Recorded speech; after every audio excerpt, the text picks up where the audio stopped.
Hi, everybody. Old guy here. I love Jack Vance. He is on my must read authors list, so whenever I run into anything from him, like, this compilation back here, or even uh, the novel that's listed in this one, Epoch, which is the one we're talking about today, then I have to read it. All of his novelettes, short stories, collection, whatever he does, I read it. In fact, I believe that his collection, The Dying Earth, created the far future science fiction genre, inspiring Gene Wolfe and Michael Moorcock and everybody else who writes thousands, tens of thousands, even millions of years into the future. This novella, though, is not far future, but standard science fiction, if you can call anything that Vance wrote as standard.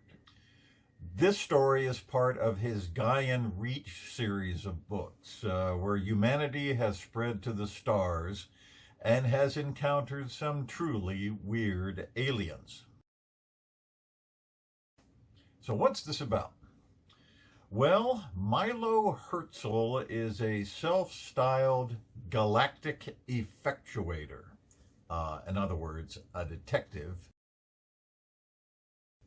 who is hired by the chairman of Palladian Micronics to find out how their competitor, a company called Istagram, can build robot brains far cheaper than they can.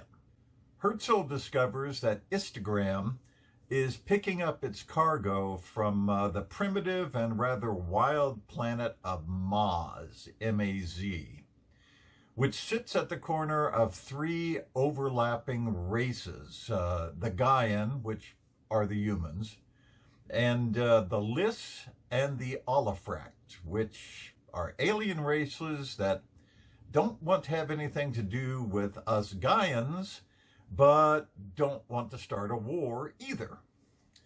So Maz becomes the DMZ between the three races, all of them in full control of their respective territories and conferring only on matters that involve all three.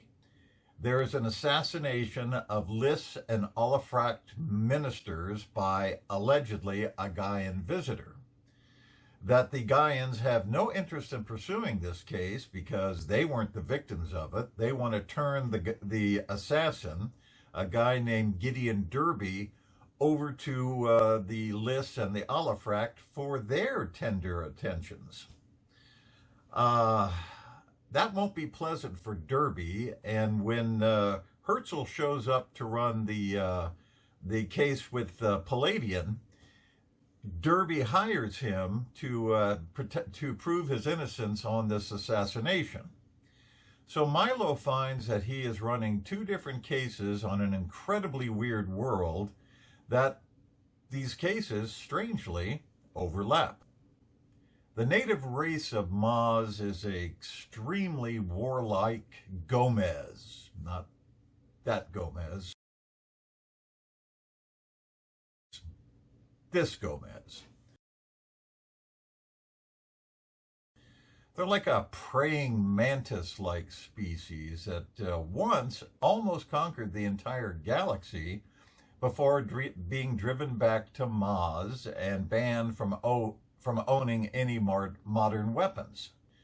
The Gomez armies occupy massive castles from which they march out, meet for battle, and undergo a strange series of rituals before actually fighting. This is how Gomez tribes reproduce. Once they have killed an opponent from another tribe, they drive a tentacle down the throat of the defeated Gomez and implant an embryo. Now, where have we seen that before? Dogtown is in the no man's land of Maz, a place that's sitting right at the confluence of the 3 different jurisdictions, so therefore it's a place without any law and order. Whatever you want can be had there, including an air car, which Herzl rents from the tourist agency, where he is quite taken with the receptionist Janica, and she is quite taken with him, and agrees to go with him into Gomez territory, pursuing leads on Instagram and Derby. Their air car is sabotaged, and they end up crashed in the middle of Gomez territory, about 40 miles from any kind of sanctuary. So they have to walk. And they run straight into a Gomez battle. And man, it ain't pretty.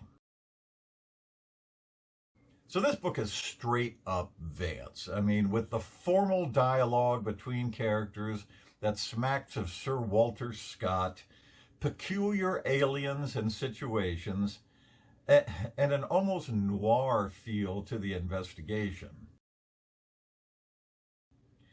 Needless to say, Herzl solves both cases with somewhat dubious investigative techniques and conclusions, but enough to satisfy the reader, which Vance always does.